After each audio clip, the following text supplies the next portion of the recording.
Hello, everyone, and welcome to VFX and Chill. Today, we are going to do our best to have fewer tech glitches. Hey, Seth, that's not Seth. Who is that over there?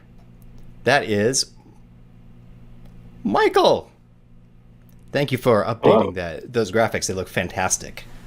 Yeah, Lovely. Working on it. Hi, everybody.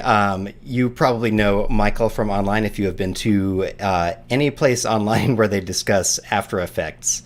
I would love to introduce him by showing you playing this little thing. Let's see if this comes up for us. All right. Super smooth intro, everybody. Ladies and gentlemen, let me introduce to you our future.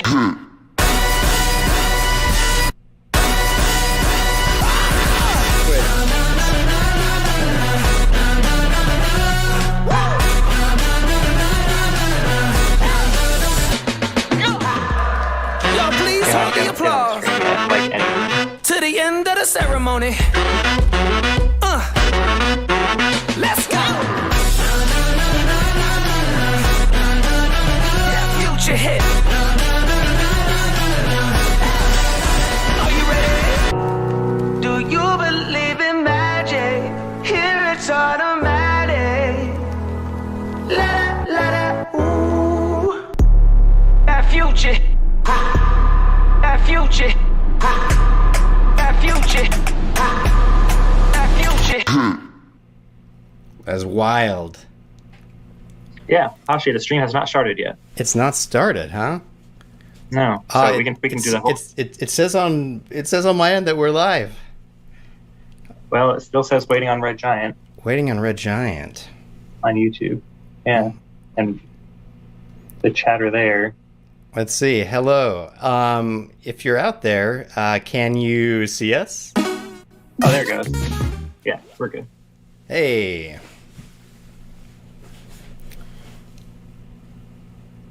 It's just a different link than the one that was up there before. Ah.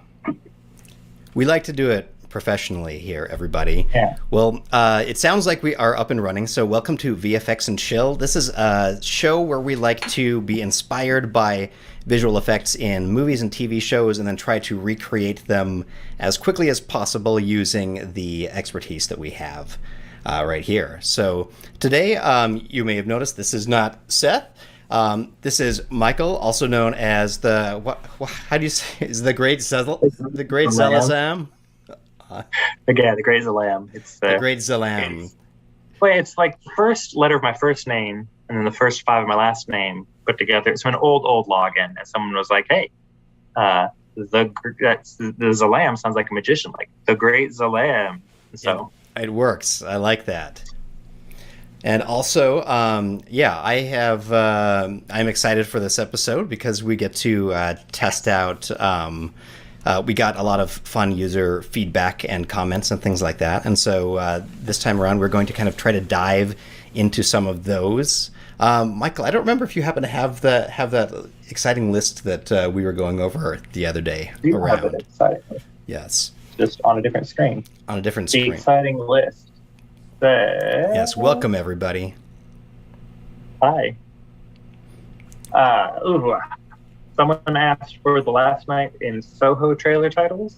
Last Night in Soho Someone trailer asked for- titles. Yes. That is a neat, Which are pretty cool. neat teaser. Those are like neon text with kind of a cool depth of field thing going on, right? Something like that. Yeah, I think actually that might be a fun one to try today. Okay, that sounds great. Let's put that on our list. Put that on our list. And then, let's see. We've got someone asked for something from anime, which maybe we'll do that. And someone asked for, let's see here. Someone asked for Cruella's amazing dress shift. Oh, yes. Where she has that dress made out of flash paper. She shows up at the black and white party and then lights it on fire and the whole thing will. amazing Excellent. piece of the movie. Very, very cool. I did watch this movie with my kids over the weekend. It was fun. Yeah, interesting We watched it with our kids too. Lovely. My husband and I, was our first time back in the theater in, years. Oh, that's amazing. Since COVID. Yeah, we watched it at home, so we still haven't ventured out into the greater world, but I'm excited to soon. We watched 101 Dalmatians, followed by Cruella the next day, so we got to get them into the whole process. I think they'd seen it before, but a while back. So, yeah, and Seth seems to be out this week, and let's see if we can get a hold of him. Just one moment. I think he's... Oh, no mask in public, Seth? Tisk. Okay. Seems to be enjoying himself, though. He does. It looks like he's doing all right. Yeah, hopefully that all goes great for him. Anyway, so we got a cool list of suggestions here, and always feel free in the chat or in the comments below to write down suggestions. We do comb through all of them to try to put together a show. So, Michael, I'm going to switch over to your screen so we could take a look at that. It looks like you have a reference for that Cruella shot? I do. Excellent. All right. I got here. So she shows up here to the black and white ball, and she's in this kind of outfit, and then she takes the match. Just play it. Drops it. Lights on fire, and the thing goes away to reveal that she's wearing this red outfit here. Very cool. Spoiler alert if it weren't the centerpiece of every piece of marketing material that they put out. Which sucks, because this was such an amazing moment in the movie, and for it to be just kind of spoiled in every trailer. It is really cool. When you're watching it live, it's awesome, but when you slow it down and look at it, it's not that complicated. The camera's moving, but she's not, except for her hand right here. So the whole transition is basically just a fractal noisy wipe with some fire on top. And hang on a second. If you look right here, the top of her hood is here, right? Mm-hmm. So everything inside of that hood cannot exist beyond this point. Correct. That's just physics. Page down. Yeah, physics. We'll go forward, and her hair. It's all the way here. Look at that. Her hair grows. It's just a wipe reveal for the hair. It doesn't morph for anything. It's just... Oh, there's not even a bit of bounce or nothing. It's just there. They just wiped it. You know what? Why take the time? Here's a visual effects tip of the episode. Don't take the time to work on something that no one's going to see. It's a really good point. It doesn't matter. It doesn't matter if the hair doesn't move. We don't care. It doesn't. He just did this awesome thing with the fire. There's fire. There's a dress. She's fabulous. Look at her face. Absolutely. It's a great example of, if you are in the moment, which, this is definitely one of the center amazing moments in the movie. So it is fantastic. All right. So what would you need if we wanted to recreate this? Footage of someone standing somewhere in two different outfits is basically all we need. All right. Well, let's see. We had a couple other things on the list here. Michael, would you be interested in trying out some Soho title? What was it? Yes. Last night Soho titles, and I will just gracefully walk out and try to wrangle some iPhone footage for us. Yeah. Let me pull up the last night in Soho trailer real quick while you go do that. All right, I will be right back, everybody. Let me see. Can I? Oh, I'm locked. I was gonna dance myself off screen. All right, I will see you all soon. All right, so here's the last night in Soho trailer. Comes in, blah blah blah. Mute it, so there's noise. She's walking. Life is fabulous. Not really. She's in a tiny apartment. There we go. So they titles kind of flicker in a neon-y font with kind of I'm gonna say compound blur over top right there. So if we start off with some neon type. So we'll do new composition in After Effects, 1080, 24 frames per second. That's fine. Get some text in here.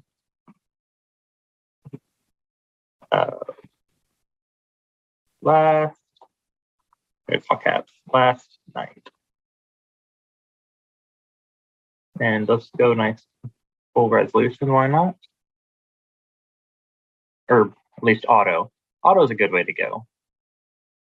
There's no reason to have full resolution when my screen is, only showing half of it. And let's see, we need a good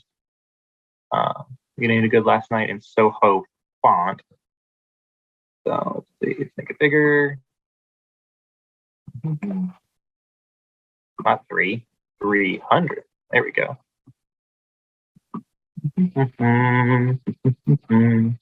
Find a good font.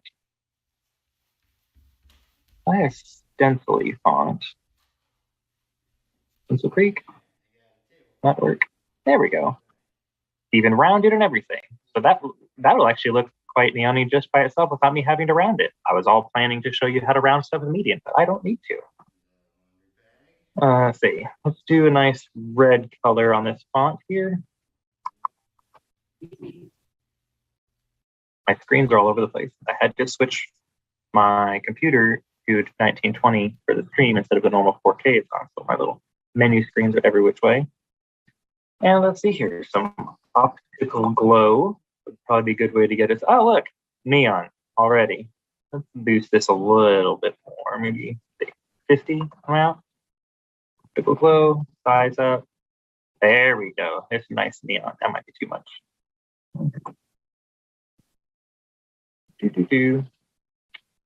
So basically, that's your quick step to neon font. But we need to do the compound blur to it. So let us do a compound blur. There's a couple different ways we could do that. Let's first do some solid with Fractal Noise, the best plugin that there is for After Effects, in my opinion, of course. Let's see, it was pretty crunched, so it would be like that in the trailer. There wasn't a lot of fall off. It was like patchy. Yes, question, yes, no, patchy. Hello, folks. Am I back? Are you back? I'm back. I'm back. Excellent. All right, well, we are working on Last Night in Soho. We've gotten this far. You're done.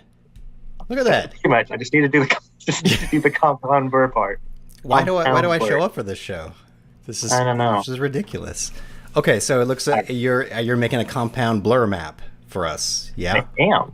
You know what? I'm going to name my layers because that's the right thing to do. Fractal noise. And then we don't need to see it. Here's my question. Should we just throw on compound blur here and pick fractal noise layer with its effects and masks? Or, I mean, that's pretty much what they did. Yes. So yeah. That's pretty much it. Yeah, for that. You've probably been over it all, but yes, compound blur is really fun because you can make an uneven blur just based on the luma values. Yeah. So right, I didn't actually explain it because that would make sense for a good host person to do. So if you'll see where it's black and where it's white, it's determining where the blurs are going to be. That is even, yeah. That's amazing. There you go, folks. Love it. That's really all there is to it. You'd want to animate the compound or the fractal noise sum. It animates in the trailer, so you kind of want to have your evolution going a bit here to like evolve some and adjust your fractal map to do whatever. And now to get the flickering on, After Effects handily includes animation presets, and I believe one of them is pretty flickery on-y. Let's see here. Oh, wow. Text, animate in, flicker in. Anyway, I don't dive enough into the animation presets here. I think for years. Yeah. But amazing. blue flash, Broadway, flicker exposure. Oh, that guy. There you go. So you just basically animate that. Love it. Yeah. Look at that. Okay. So, very simple to do, but very well designed. Which yes. A lot of good design is that. It's not complicated. It's just well thought out. Mm-hmm. Yeah, you can definitely overthink it. Another pro tip. So, so Michael, if you check our shared Dropbox, let me see if I can switch over to my screen if you all would be able to see this. We have some footage. It's some remarkable footage here of, let's see, am I sharing my screen? No, I'm sharing something, some weird compressed version of it. Wait. I guess my video isn't refreshing on in my After Effects shared window, so maybe let me close that up and let switch back to you, Michael. Were you able to pull these up? Forwarded. All right. Yep. Okay, so she's making she's walking into her black and white ball in Cruella and revealing that she's in a red dress. The classic, in your face faux pas of fashion. So right. I did not have a red dress handy, but I did feel that a faux pas moment would be great to do. So, nice hood. Thank you. That's just pretty much exactly what she's wearing. That is a tablecloth and a laundry bag. I think amazing. They look just very good. See, it's flawless. So this is me showing up to Star Wars Celebration. I really like how easy this is going to be to cut out because it's got white on white. Yes, I decided to make it as fun for you as possible. I am attending Star Wars Celebration dressed as Luke from The Force Awakens, but I will then lightsaber away my robe to reveal that if you open up that last clip there, the medium, jump into the medium B there, and you can see that I am secretly arriving in in my Star Trek shirt. Oh, that's amazing. Throwing up the live long and prosper sign. Yeah, gang signs always good. Absolutely. Option. Okay. So I'm gonna name this one Last Night. Oh, absolutely. Get confused. All right, let's see.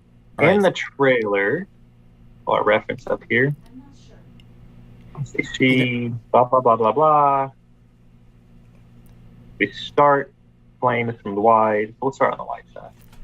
This reminds me a lot of I did a Cheap Tricks episode on the Thanos snap, and I tried really hard to do a procedural 100% After Effects version of it, where I had a lot of success with Shatter mixed with Roughen Edges to do something that ended up looking like a fabric simulation. I'll let you start working on it. Do you want me to start rotoing anything for you? Remember the last time you said you were going to roto something for somebody? Oh, but that was for Seth. I'd do it for you, Michael. All right, let's see here. Do you stop in the same spot? Oh, look at I tried. I tried to keep my feet planted. Ladies and gentlemen, foot placement. Yes. It is pretty dang close. Yes, my lean might be off, but we'll cover that up by the fire. It's cool. Exactly. Part of this is that the locked off shot will make this dramatically easier. I think that it's a slow dolly in the movie, but we'll go with this. You have a motorized dolly or child handy? I did not. I usually, for a shot like this, had my full body not been in shot, I really like to throw down like a piece of poster board with a tripod on it and just drag the tripod toward me across the floor. That seems to work out pretty well, and it's how I do any basically the sled method. Okay, so we're gonna start going from this point right here, yeah? Mm-hmm. I also recall that a lot of people were asking, I think an absurd number of people were asking about Saber, adding Saber to things, right? Someone was asking for Even though, we don't make that someone plugin. demanded. They didn't say. They didn't say. Could you please cover this technique? Some other people said, could you please do this? No.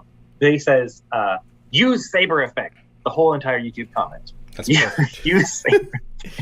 So if you're just joining, saber effect. Oh my gosh! So there's a lightsaber in there, all right. So we're going to use a lightsaber effect. You're going to get your saber as demanded.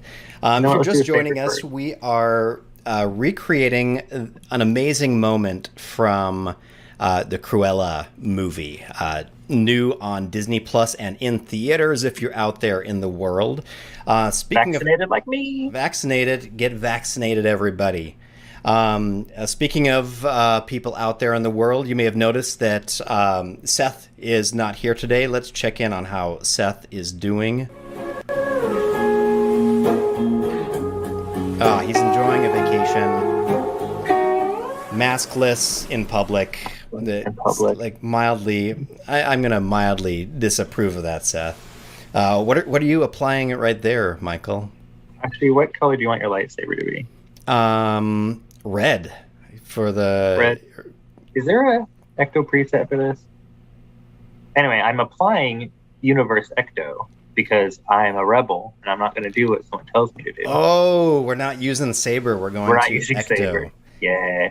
All right. Because I'm Ecto. If you were here last time, is a plugin that got developed around a short film that Seth Worley did, where he was applying the same set of tricks and turbulent noises and glows and things like that to a bunch of footage to create ghosts that looked like the original Ghostbusters movie, and ended up bugging our friend Harry Frank into making it into a plugin, probably. Very effective plugin. It's very lovely. You can remarkably applying, if you have not played with it, apply Ecto to anything you're doing, and you might find something really, really cool. So we are about to start the extremely exciting process of roto matching very blurry footage. Amazing. Is this so what is your source for that? Is it a beam? Oh, no, it's a shape layer. Oh, shape layer.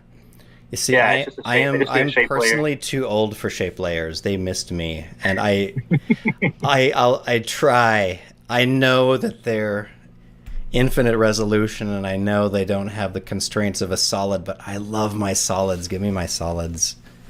Solid gang. Well, they're useful for some things, such as just drawing a simple line, which we have done. You know what I should have done is I shouldn't have filmed this in the living room. I should have just filmed it in front of the green screen that is already assembled behind me. But it wouldn't have been full body because it's very close. It's look at that, everyone. Fun. We're not in fact in the same room in front of this After Effects window. No, although that would be cool. Yeah, someday social cool. distancing isn't a thing. We need to just sit in front of an After Effects screen and chill. All right. So is your saber going to be just lit the whole time? Because it's hard. I think there's I do not feel like painting out. Yeah, there's sort of a reveal moment. I tried to keep it. I tried to keep it inside my robe, as is the another pro tip. You know, also on the signs outside every Star Wars celebration that I've attended. But yeah, I think that there's sort of a moment where I tried to like flick it into existence, and then it could disappear before that. All right.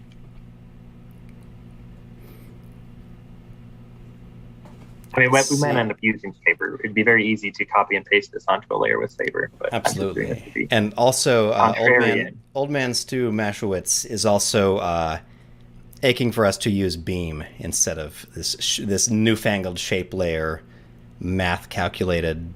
Well, shape. It'd be a little trickier to use Beam, but with the new Grant Knowles from Paths scripts, I could actually make an expression to make Knowles follow this around with make a null on each point. Then I could use then I could just tie the beam to these.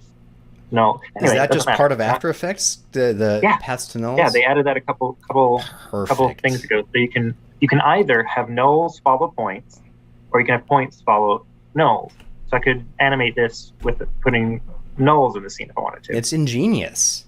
Oh yeah, it's something that, like, having control over masks and shape layers with nulls has been something that we have been asking the After Effects team for years. And I guess about the time they started with subscription, I noticed the updates to After Effects started being more about stuff that we've been asking for years, and less like flashy stuff that nobody asked for, just to make it into marketing. Like, I've noticed a bit of that too, which I dig. I think that's pretty cool. Yeah, in CS6 or whatever, they introduced the ray trace rendering on the to make 3D layers, but it was so slow if you didn't have a GPU, and the right kind of GPU, and it was just a terrible feature. But it was very flashy to the marketing. Ooh, 3D text and After Effects, but no one wanted it. Mm-hmm. It was just there for marketing. But then when subscription came around, they don't have to get new people to buy, because we're just subscribed. They just have to keep us subscribed. So their focus right now is on stuff that we actually need on a day-to-day, such as this script that lets you control masks with nulls. It's awesome. That and stuff like you noticed in the last night in Soho, I didn't have to pre-comp this fractal noise layer in order for it to work to drive the compound blur. They recently added this feature here, where you pick a layer and then you can pick it with its masks and effects. That is such a lifesaver. I really love that. And they just added it, fairly recently, but it saves so much time pre-comping. So I think your lightsaber is gone at this point. Nice. So playing in the background here, this is the full clip of my exciting performance. And an exciting performance it is. Yes. I feel it's pretty amazingly dead on for You know what I'm going to do? So I just tried to keep my feet planted, throw the lightsaber across the room. It did totally bust open and all the batteries went everywhere. But I'm sure you'll be able to explain to your kids why the toy's broken later. Yes. All right. Back here. So so how's the lightsaber coming along? You're almost. So we've got rotoed comes through out, does its thing. Oh, I have not made it long enough. Sorry, Hashi, your lightsaber. We'll leave that one longer right. Than we'll leave it. All right. That. You know what? I got a better idea, I think, on how to make it glow. I think I'm going to use Supercomp. Oh, that's a fun idea. Yeah, because then I can make it come out lit from behind your robe easier. Oh yes, Supercomp has the ability to see the layers behind it, and which means that you can have a glowing object come out behind something, but then glow in front of it using the optical glow engine, which is really delightful. Yeah. Yes. In fact, I'm going to go back a couple more frames, I think, with this layer, because that way we can have it kind of... There we go. So that'll be behind your robe. So we need a copy of the robe to go in front. Robe cover. We just need to... I'm going to make a rough mask on it, because we only need it for a couple of frames to hide the lightsaber. Perfect. And I am legit going to try to do roto in the background, but it depends a lot on whether or not I can properly share my screen. From what I can tell, I can see my screen and the image in the window, but After Effects is not passing it along to my Streamlabs, which is sad. So After Effects, capture method, do everything. Moving this mask to follow the shape of your robe as it feels. Here's a pro roto tip. Don't roto what you don't need. See how I'm not rotoing all of the robe? I'm just rotoing this one part where it's covering up the important thing. That's very good. I have a lot of half rotoed faces and heads and hands that are just in the path of something. All right, I'm going to switch over maybe to showing you guys what I am working on, guys and gals. And let's see. So I'm in, I've got this first piece of footage, and I've jumped into my Roto Brush tool. And let's see. Where did you go, Roto Brush? I've just added you. Okay, so I'm in my layer. I like this preview mode. What was that? The default preview mode. All right, let me step through this with Roto Brush 2. I have a feeling that Roto Brush 2 will handle this ably. Okay, I'm pressing play. We're watching this through. Roto Brush has got it so far. I'm going to move slightly here. Still working, still working. I grabbed a little bit of the wall there, but I don't think anything that frustrating. Grabbed a little bit of that hinge from the door there, and this door frame. I don't think this is anything that you wouldn't be able to work with pretty easily. Let's see. Maybe this door frame is a little bit annoying, so I'm going to add a little bit of a press Alt and click right there just to add a little dot to say that that door frame is not part of the robe, and then play forward. I said it's not part of the robe.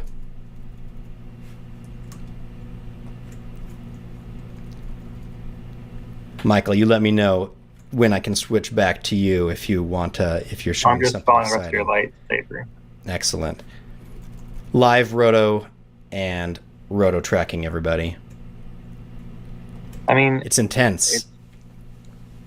I mean, I'd rather watch someone else do it than do it myself. So maybe that's true for our audience as well. That's true. All right, let's see.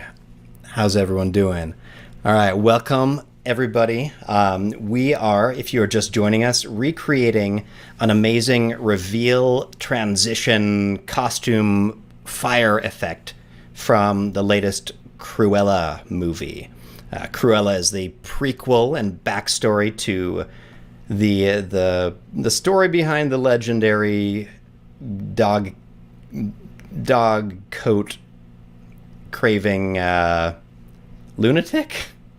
I don't know. I think she's just misunderstood. You can watch the movie for yourself. No spoilers here. No aside spoilers from this here. shot that was in every trailer. All right. Okay, we've got this one done. I'm going to freeze the Roto Brush right here. And honestly, this close-up one, I was just trying to sort of hold still because I think I'm really just we'd probably just grab a still frame of it, right? Mm-hmm. So, that's what they did. Yeah. So in the movie, I'm pretty sure. So now you have 240 still frames within a very short number of minutes, to be honest. We have, I'm going to switch over to show everyone, Michael is working on... Still working on your lightsaber. A lightsaber. Not part of the thing. So this is, so Michael is working on trying to add lightsaber. I last minute decided to add one more effect to this whole thing. Why not? Why not? So let's see, jumping back over to my screen here. All right, we're still freezing. We need action music for the freezing. Oh my, the freeze we do need that. Dialogue pop-up isn't showing because of the window capture things. This should be my new profile picture for everything, is a suggestion.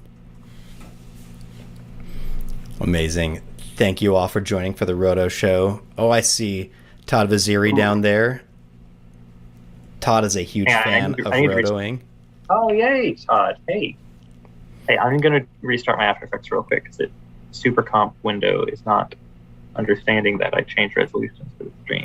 Oh, yes. It's always fun to work in an After Effects window that is scaled down to a size that you're not used to working in. Scaled up. It's huge because it's ready for it was set for the 4K screen. And I don't need it that big. Compositing in a submarine. All right. Let's see. What's the weirdest work setup you've ever had, Michael? Weirdest? Like physical space that you've ever had to work in. Well, I mean, my full-time job for the past 12 years, I was doing training and support for a unit in the military. And so not only did that come with some very tight NDAs, but when I wasn't doing Cinema 4D and After Effects and Premiere Pro stuff, I was out shooting. So I've been on boats at the middle of the ocean at 3 o'clock in the morning. I've been jumping on and off helicopters. I've been around explosions and gunfire. So, You see, you haven't been in a stressful compositing environment until you've jumped off of a helicopter onto a boat being fired at or something, I think. So stop complaining about... Stop complaining. You whiner. All right. I've added the robe cover, the shape layer, and the background in general here. Excellent. So let's see that. Supercomp. Lovely. Yeah, we talk about Supercomp a lot in the videos and tutorials on our channel, so hopefully you're all familiar with it, but it's basically a mini compositing environment where all the layers are aware of each other in a way that allows glows and diffusion and color wraps to all work really nicely without having to build your own like separate pre-comp just to create a background that light wraps properly. One of my favorite things. It's so fun. I use it on everything. Let's see, Ruby Blade. There we go. There's a nice preset for your store here.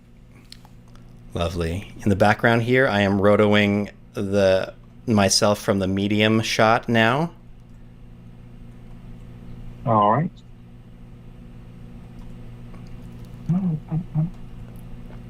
I think this will go well. Roto Brush 2 does a really pretty fantastic job.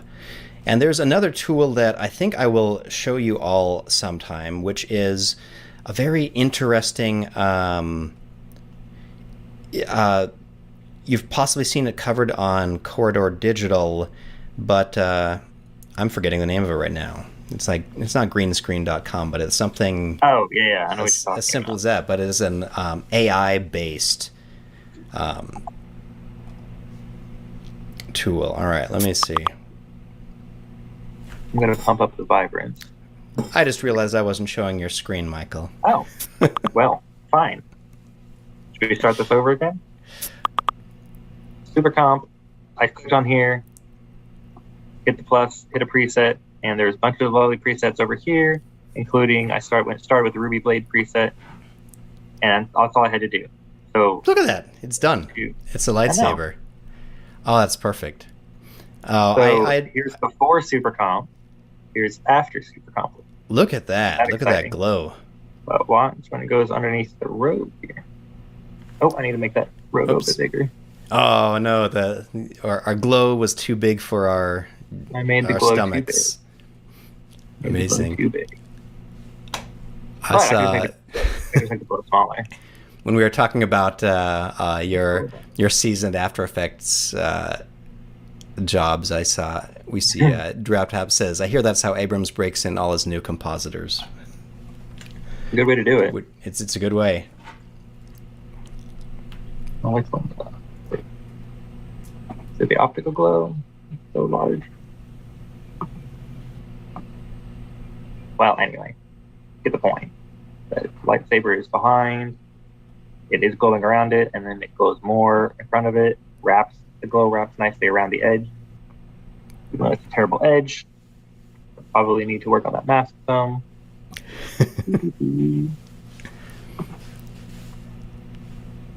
And you know what? While we're in Supercomp, I'm thinking, you know what? Let me fix this mask path real quick.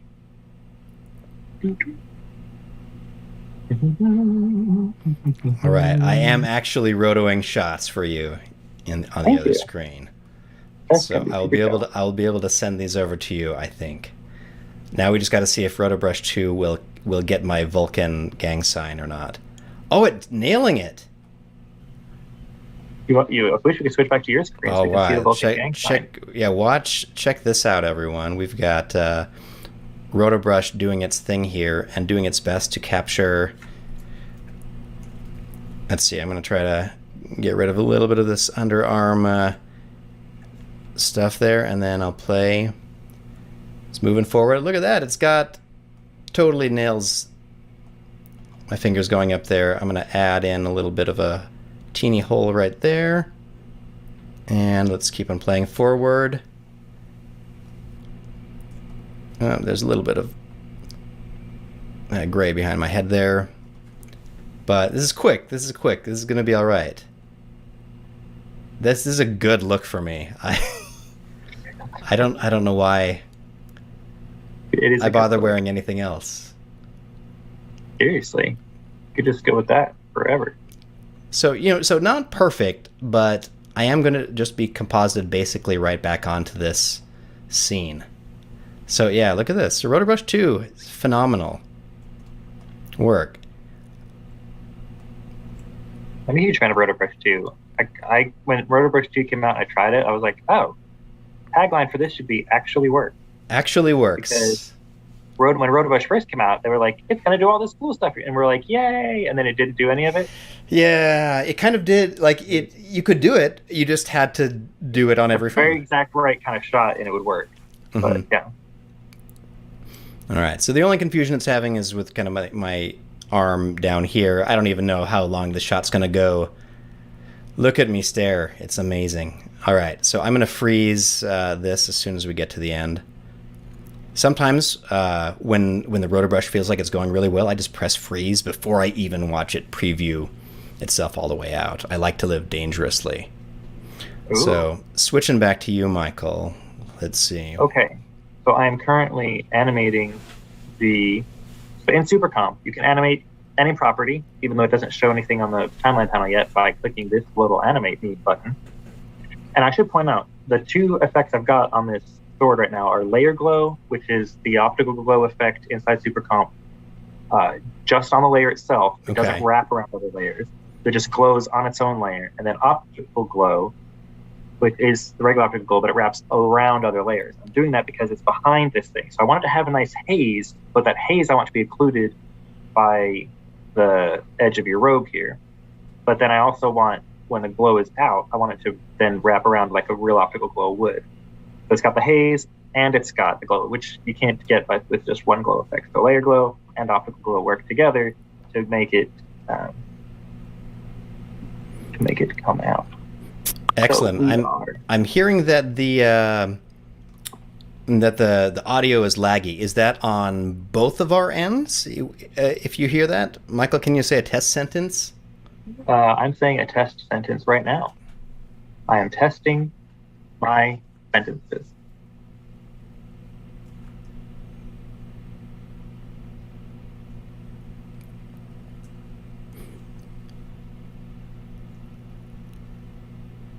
All right, so no opacity. 1, 2, 3 frames forward to full opacity. Ooh, too much opacity. Full opacity. So we've got. All right, I see from one person that the audio is fine, which means the audio is fine. But I also see there's a question, can I explain the difference between light wrap and reverse light wrap? And that's a fun one. So basically, light wrap, we all know, when you have something bright behind somebody, some of that light bleeds in front of them. But one of the things that we don't often notice is that when you have something dark in front of other things, it does the opposite. It'll darken the areas around it because of the way the light is working. I should let Stu explain this. He has an amazing demo of this, I think, in the initial Intro to Supercomp video using a shot from Star Wars, or A New Hope, as it's been retitled. If we had someone on our team in the chat who wanted to link the Getting Started with Supercomp video with Stu, it would be a great video for people to look at. It's one of my favorite things. It starts a little slow because he's building the framework for what it is, and it's full of good tips even if you don't have Supercomp on how to do good compositing. But it gets mind-blowing and it's pretty funny. I like that video so much, and it shows off why I love Supercomp so much. Like it does so much under the hood to give you control without having to have a bajillion layers. It's amazing. And honestly, anytime you can hear Stu talk about VFX is a worthwhile time, whether it's related to what you're doing or not. Agreed. Stu is the man. All right, there we go.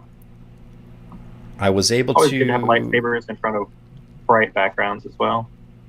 Whoops.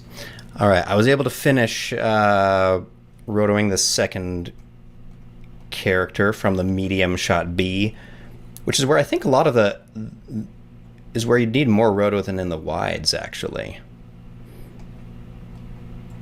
But I'll continue to roto some stuff for you. Now, I'm just curious. I'm going to see if y'all would like to see a demo of that green screen AI workflow. So let me see if I can get myself over there.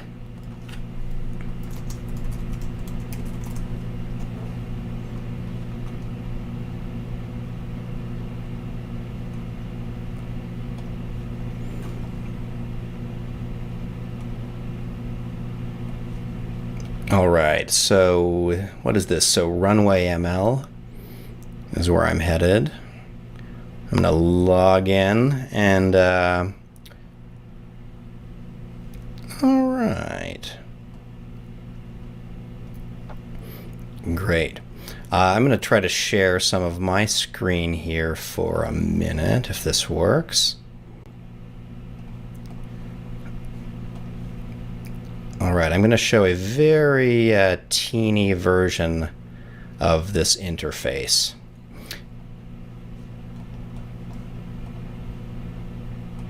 All right.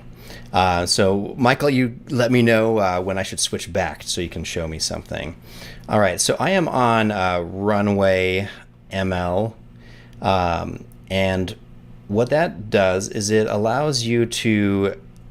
I'm going to upload one of these files here. So the footage right here, I'm going to upload maybe this wide shot B, because, you know, why not strain my my bandwidth during a live stream? So I saved these all as MP4 so Michael could get them quickly. So this should be up there pretty soon. I mean, you'd think, but then, you know, my internet. All right, let's see. Okay, so here we go. So I've loaded in this shot into here, and now I can try using some of their tools on it. If I go to Home, I'm just going to try their green screen beta app. So let's try that. Quick actions. Let's get something done. Let us... Oh, one of the really cool things they have is they have a depth estimator that is not too shabby. So I'm going to click remove background. I think I browse and add this thing right here. And then, let's see. I'm just learning how to use this thing. Okay, so here we go. So we can select... Where do you have your rotos? Oh, let me make sure that they're saved somewhere you can access. All right, pardon me, everyone. Save as... Oh, I'll put them in that same footage folder. Sorry, I was one directory outside. That should upload for you momentarily. Thank you. No problem. All right, I'm going to add this piece of footage right here. Just drag it right into here. It's loading the video. So now it's sort of loaded it all in on the website, and supposedly, let's zoom in a little bit so this is a little bit more exciting for you all. Or maybe just to 100. Nope. Okay. So and now it says, just sort of like Roto Brush 2, there's an include and there's an exclude button. So I'm going to click include, and I'm going to click on me, the person, just right in the middle of my chest there. It's going to think for a second, and it has guessed that I am a person. Like that's its guess. It's a good guess. And now I can say, I preview that, think about it. So it tracks the mask through, and look at this. It's done now. So there's that. And now I don't have a pro account, but I can export this, and I can export it with a green color. So yeah, you can see like that. It's basically like a really straightforward Roto Brush quality export, but all I've got to do is export that and then I'll save it. So yeah, that becomes a file right here within my After Effects window.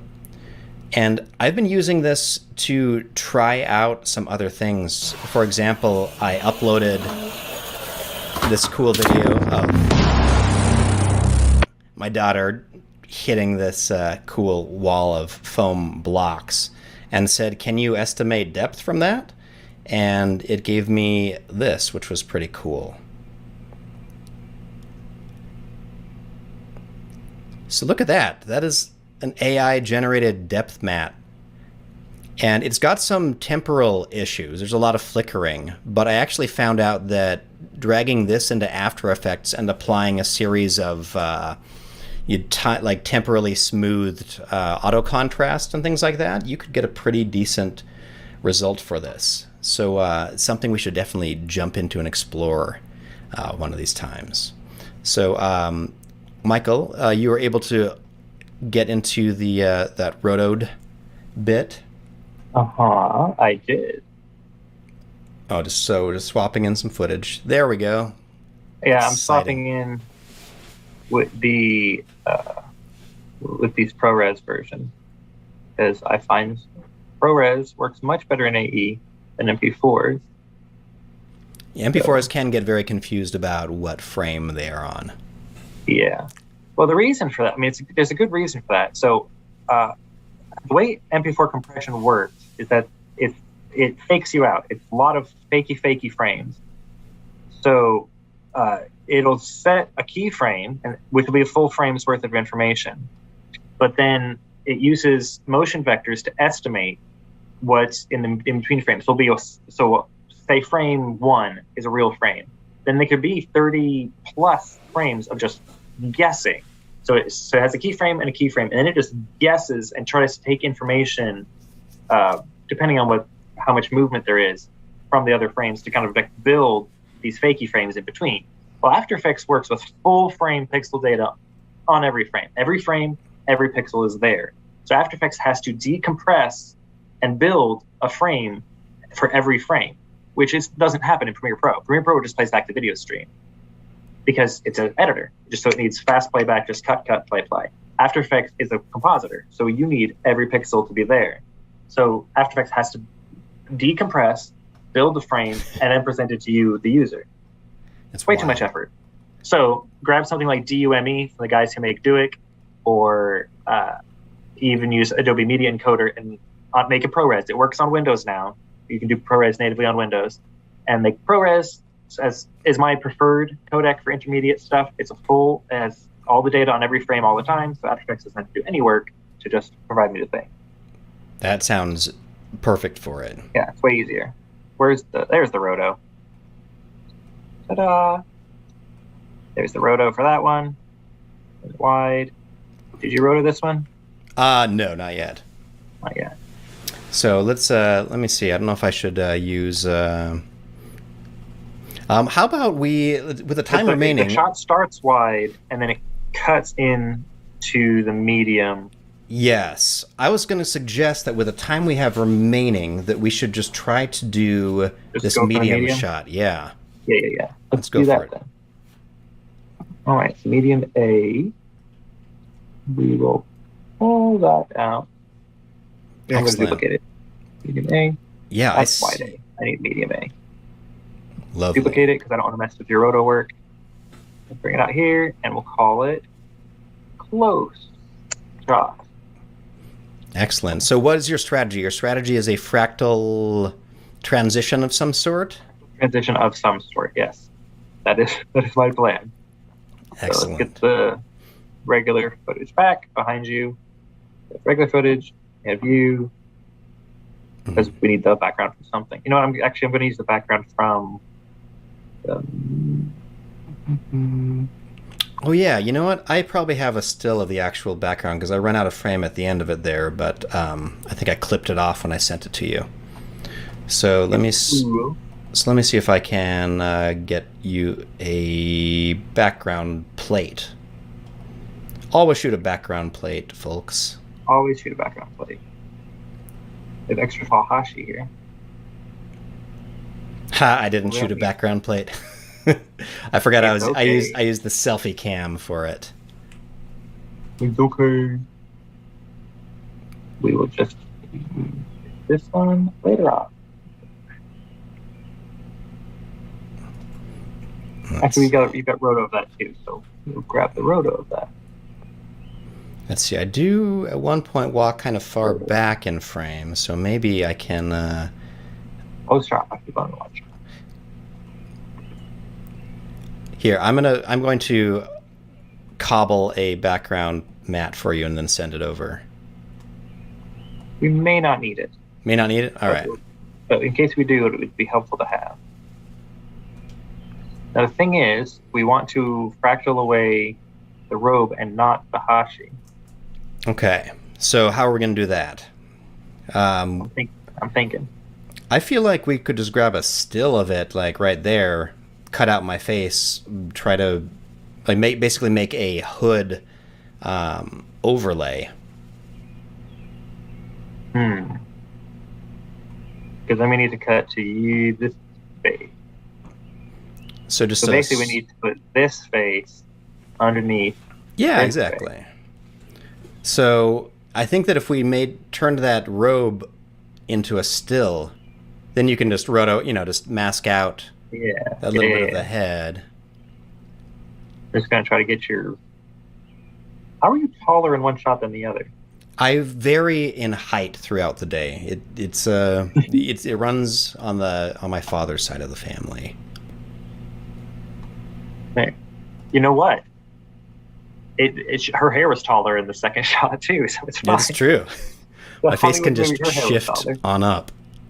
It works. All right. Okay. She said make a still of this frame. That's not a bad idea. And we'll call this one Roto. And we'll hide it. Still robe. And I'm going to make a mark on this layer. Mm-hmm. Layer. I need to add a marker without keyboard shortcut. Numpad. Well, I don't have a numpad. So robe. Layer. Time. Freeze frame. All right. While you get out your face. All right, we got the face mask. Here we go. Let me think about this for a second. I wonder if Dract would work because your face is in darkness. My face is in darkness, everybody. Wrong way. I always go the wrong way on that every time. Don't know why. It's like the resize in Photoshop, holding down Shift. That's not bad. I do love using an extract as a quick way to cut out something when I can. We'll just do it the right way. All right. In the meantime, I'm going to switch back to my screen and show everyone just a little something from that depth map thing that I had mentioned. So let me see if this pulls up. Okay, so here on screen, I believe I am sharing this. The depth map that I got back from the website was a small resolution because I'm not willing to pay for the subscription just yet. But I feel like this might be an inevitable thing. Yeah. Yeah. So I took that and then I ended up applying. Let's see. I shortened it.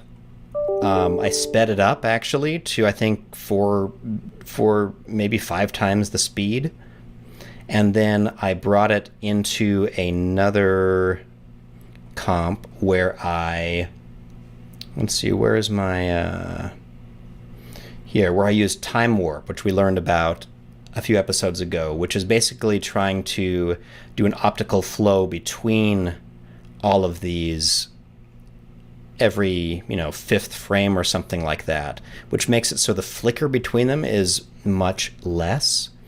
And then one of the other things I believe that I may have already done in a pre-comp was applying under color correction.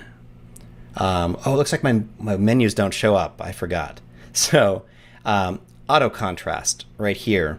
Auto contrast has a temporal smoothing, and so if I turned that up to the full length of the clip, I think, and what that did is it tried to make it so throughout the clip there were sort of consistent black to white values. It didn't eliminate some of the harsher flickering, but I do believe that the time warp did help with a lot of it. And let me see if I can show you sort of an example of once you do have this in here as a depth matte, why you would have something like that. So you could place something like, you know, a stock piece of footage like this in front of something, but then utilize a, let me turn this back on here. You can use that as an inverted luma matte for an object like this. So let me try to play this back, hopefully without the sound. And time warp is doing a is actively trying every frame. Let me just turn this to half for a moment. All right, so the time warp effect basically is only taking every 5th frame, which eliminates flicker. Auto contrast is trying to keep the flicker somewhat consistent throughout, and now I'm using it as an inverted luma matte on top of this piece of footage with this stock dust cloud thing. As you can see, as this steps through, you really get a cool idea that the things in the foreground, including her, are... oh, I don't know what happened there. I lost my depth matte. So you can see what that's trying to do, which is pretty cool. All right, Michael, I'm switching back to you because I want to see what's going on. Okay. All right, I see a... all right, it looks like there's some fiery fractal noise going on here. There is. I'm using Roughen Edges in spiky mode and a linear wipe on this. Look at that, here. linear wipe doing its thing. So my plan is to use this as a wipe. Here's my way to get rid of the noise of the edge without a lot of fussing around. I'm just going to transform effect it up while I animate this Roughen Edges. Ah, clever. Time. Thank you. I've always wanted, a solution for the edges in Roughen Edges. The edges, Roughen Edge. I mean, you can keyframe the border down to like, 0, and then up as it comes in from the edge or whatever as needed. But I am just doing that for this right now because we're animating the whole thing anyway. So it's going to be there animating, looking all fiery, while this edge wipes up, while this moves up, is my plan. Nice. I'm going to be using that as basically a map for a track map for the rope. Excellent. Would you recommend using any stock elements if you were doing something like this? Depends on the shot. Like this shot, I mean, in the show, I think they used a bunch of small fire pieces, like quick flare fire alarms. They may have actually burned flash paper to get it on a black background. And then I think they used that as part of a particle system, and they attached those actual shots of fire to the particles of cloth in their cloth stem, is I think how they did it. Man, I remember it's also possible that they would have used, if they would have been using Houdini for the cloth stem, they might have just used Houdini to add fire onto the top of the cloth stem too. Who knows? We're not them. No, I miss the days where you could go just buy flash paper at the at a hobby magic store. Maybe you can, but maybe magic stores are not a thing anymore. Well, they should be. Yes. So I'm using this as a wipe the robe here. That looks lovely. So our robe, thank you. Our robe is, we're going to start with no transition completion, and we're going to start with our position down at the bottom. We're going to animate it up over the course of This just needs to be auto frame. Right, oh, that needs to be. Lovely. And if anyone is just joining us here in our last half hour, we are trying to recreate the Cruella costume wardrobe transition via fire effect. That border needs to be. So we started off filming some very amazing plates. Amazing plates. Rotoing in a glowing lightsaber instead of a match to motivate the fire transition. You should always have motivated visual effects people. You should. I do love that I showed up, and yeah, the story here is that I'm showing up to a Star Wars convention and will reveal that under my Jedi-ish hood, I am actually wearing Star Trek paraphernalia and throwing up the Vulcan Live Long and Prosper sign. So obviously upsetting all of the fans who are there to celebrate Star Wars only. Yes. Now, I have just had a clever idea, I think. Okay. I am going to... Let me think about this for a second. Because I want a glowing edge on this transition. Okay. So I think for the glowing edge on this transition, I'm going to use the Vegas effect. Vegas. That's another oldie. Let me think about this for a second. I always make a duplicate of it and just offset it. I mean, you could do that. Here, let's do duplicate. Actually, you know what? I'm still going to use Vegas just because I started talking about it. I want to do it. Vegas effect. So someone was asking Michael why you applied a transform effect instead of using transform just within the After Effects window. What is the difference? Because I wasn't. The transform effect happens in the effect stack, so it renders at a different point in time. The render order matters in After Effects. So the layer transforms happen first before effects happen, then the effect happens and masks. Like there's an order. So sometimes you want it to move before the effect happens. Sometimes you want it to move after. You know what? A better idea would be to just give an example. So I'll give an example here. New composition. Let's say you want really cool diamondy thing. Mm-hmm. So you've got fractal noise, of course. You've got mosaic, and we want those to be roughly, I don't know, like that, like little squares. Make that sharper. Find edges. Now, say you want very squarey, more square. 22. There we go. So say you want this to be diamonds instead of squares. Totally. So you can, rotating here rotates the whole layer. But now you're missing edges now. Yeah. So here what we're going to do is transform. We're going to put a transform effect first. So before the mosaic, we're going to rotate it. And then we're going to do another transform effect after the mosaic. And we're going to rotate it the other way, minus 33. And gets you diamondy things. Look at that. So hopefully that answers your question. Transform is really handy when you don't want to be messing with keyframes and things like that, or getting something off center or out of frame especially, but you do want to adjust something for an offset or something consistent like that.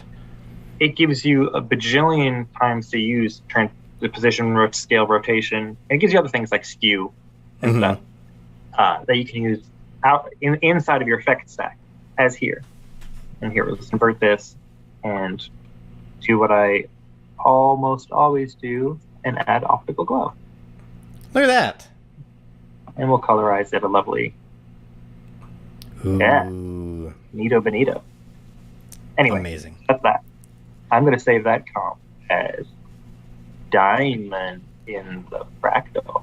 Diamond in the fractal. That's what the thing they were looking for in Aladdin. Mm-hmm. Anyway, Vegas.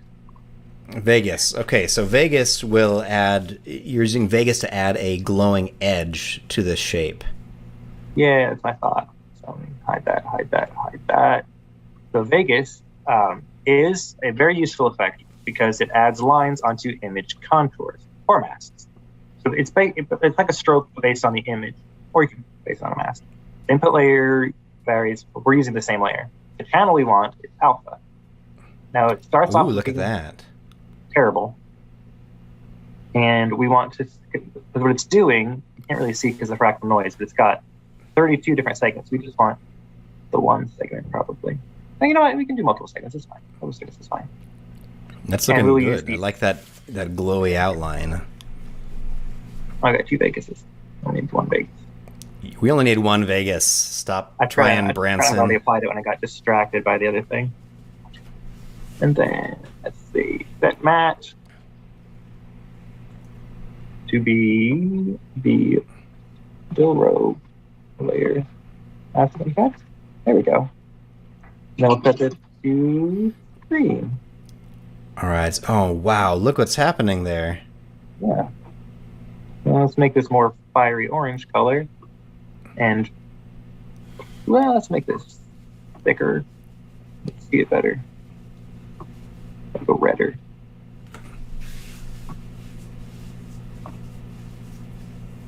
And I don't know, since we said an optical call. And we want an alpha channel, so unmult. Whoa. There we go. Look what we're getting. Look at that. Procedural little fire. Procedural fire, all contained within like the layer. Yeah. Okay. Little too thick, but you know, you'd cover it up with all kinds of crap in post. That's beautiful. So now, because it's procedural, if you wanted to like scale up that vector or that roughen edges, you could just scale that and everything would sort of come along with that, right? Yeah. Oh yeah, there's all kinds of stuff you could do with it. You hide that. There we go. So we need this to be medium shot B underneath of that. Nice. So now what you're after is using this as a transition to, so it's disappearing and revealing. B roto. Mm-hmm. So it's A roto. So we need medium B without the roto. Boom.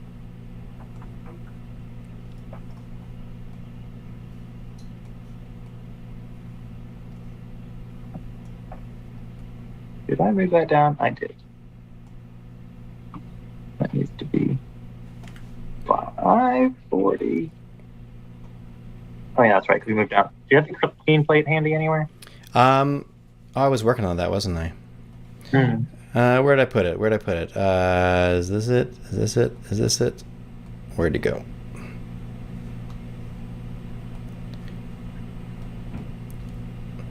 Well, anyway, you can see the basic startings of the effect here.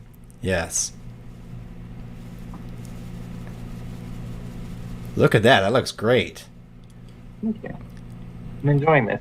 You know what? Hang on. I still think I don't need the background plate. I think I can make this work.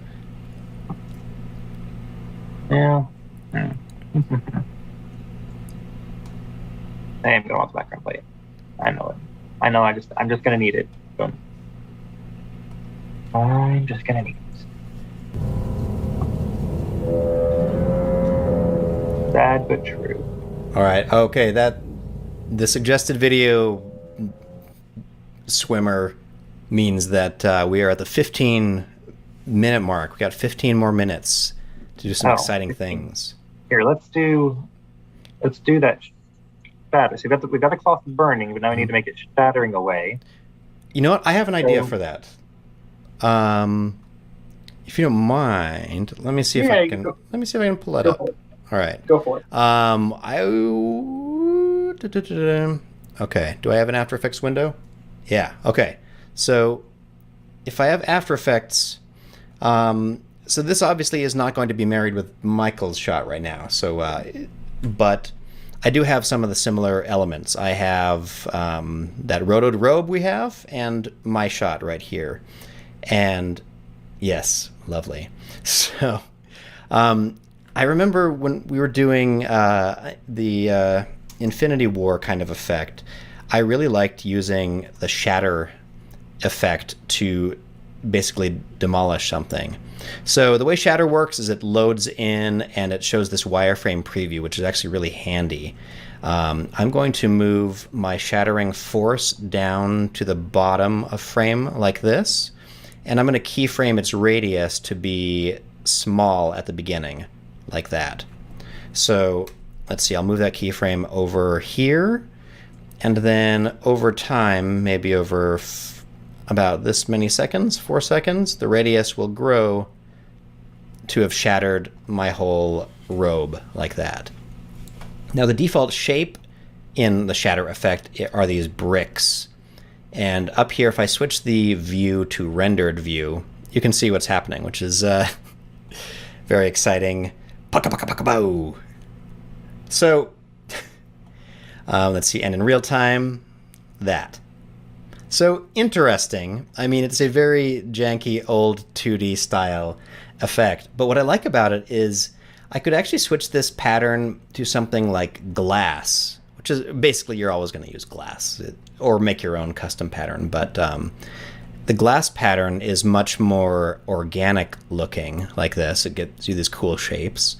And I could actually turn down the extrusion depth because I don't really need these to have thickness like they're actually objects. They could be paper thin like this. And if I turn up the number of repetitions of the glass, I can get these more tattery sized pieces.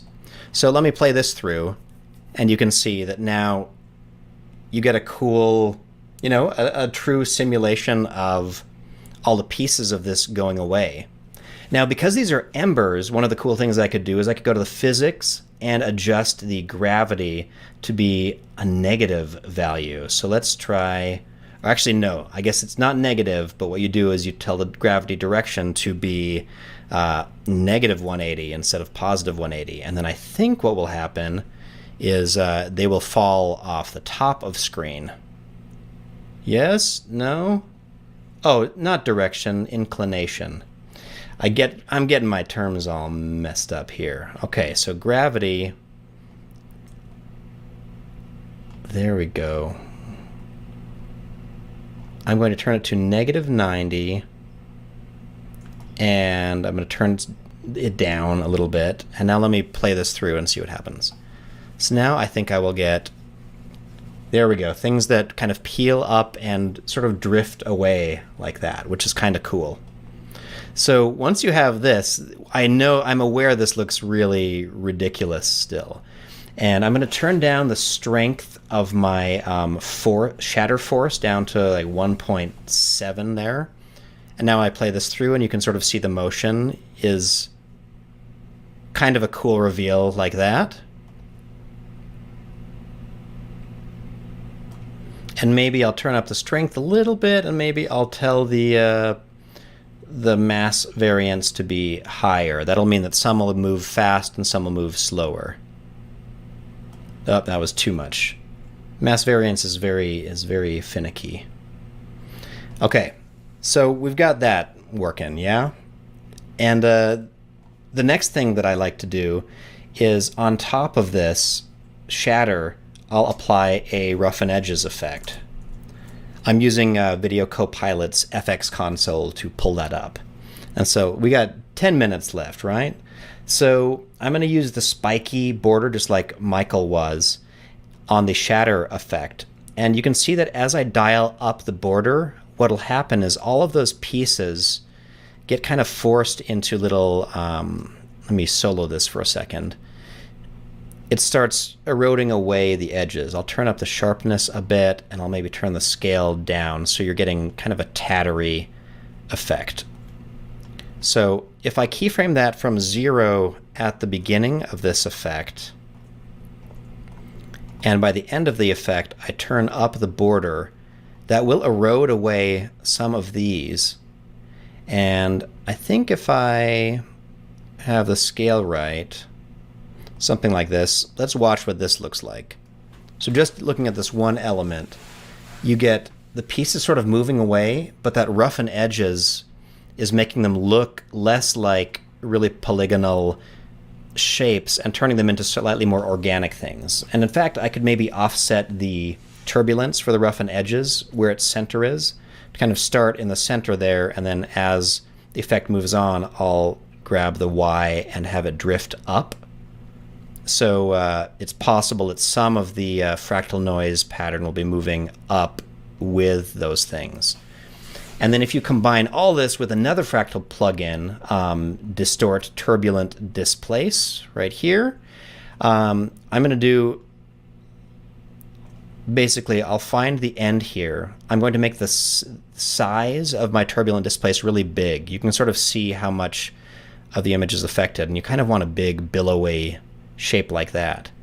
But I want the amount to be low at first. I want, whoops, let's just go ahead and set it to 0. I'll drag that keyframe back here. And then on this keyframe, let's have this Turbulent Displace be, you don't want to go over 100 because you don't want these weird warpy things like that. But I'm going to go right up to like 75. And I'll move that here, and I'll also turn the complexity up a little bit, just so the shapes are a little bit wilder, and I'll also add an alt evolution keyframe here that says like time times, I don't know, 120. Let's see what that looks like. So now, let's see, what do we got? We still got 8 minutes. Let me play this through.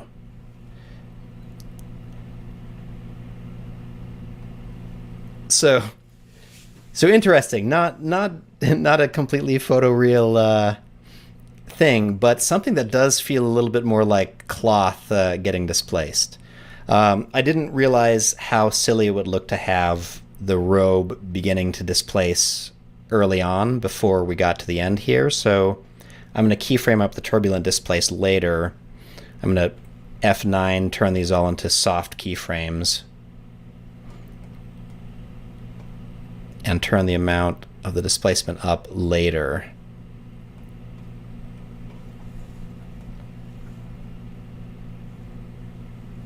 So something like that. And that gives you these little pieces that are kind of flying around and disappearing over the course. You could even add something like maybe a keyed matte choker to this all.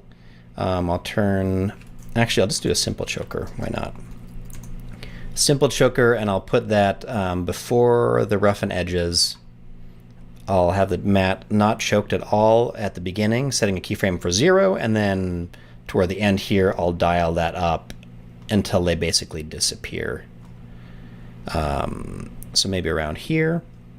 Back on my shatter effect, I'm going to look at how fast they are spinning. Their rotational speed is 0.2. Let's try 0.5 and see if that makes them more exciting. All right, play.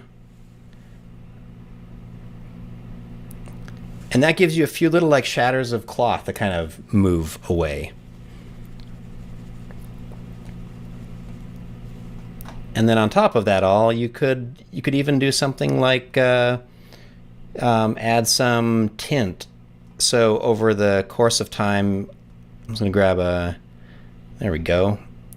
Let's turn the tint amount to 100 there and 0 at the beginning. And in fact, I don't want them to start dimming until around here. So I'll play that through. It shatters. It gets tinted darker. Maybe I'll have it get darker sooner.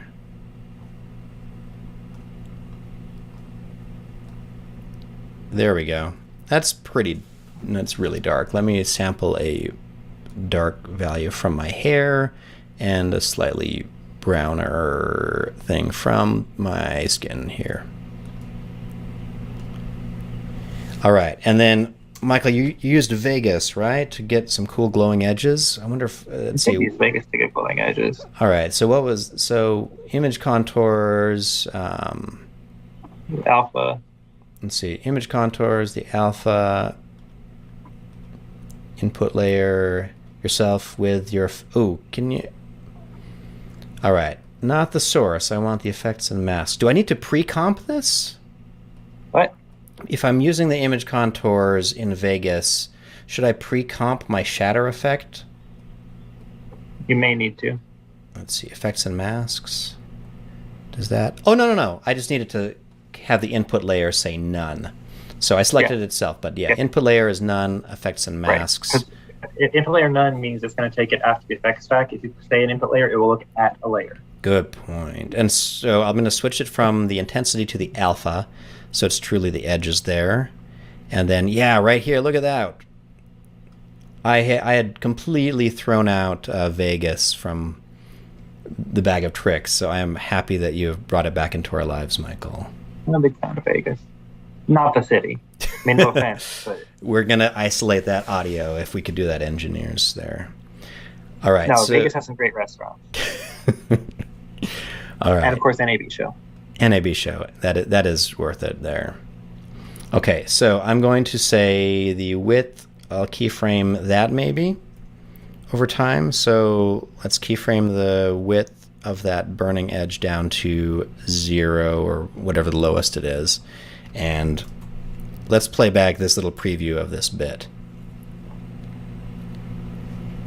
There we go. Some semi-clothy sim looking things. All right, Michael, I'm gonna try to isolate this one shot thing and send it your way. Okay. Dependency, reduce project, just to this one thing. Okay, and save as Shattery. Okay, I think. Oh, I saved that into my daughter's After Effects folder.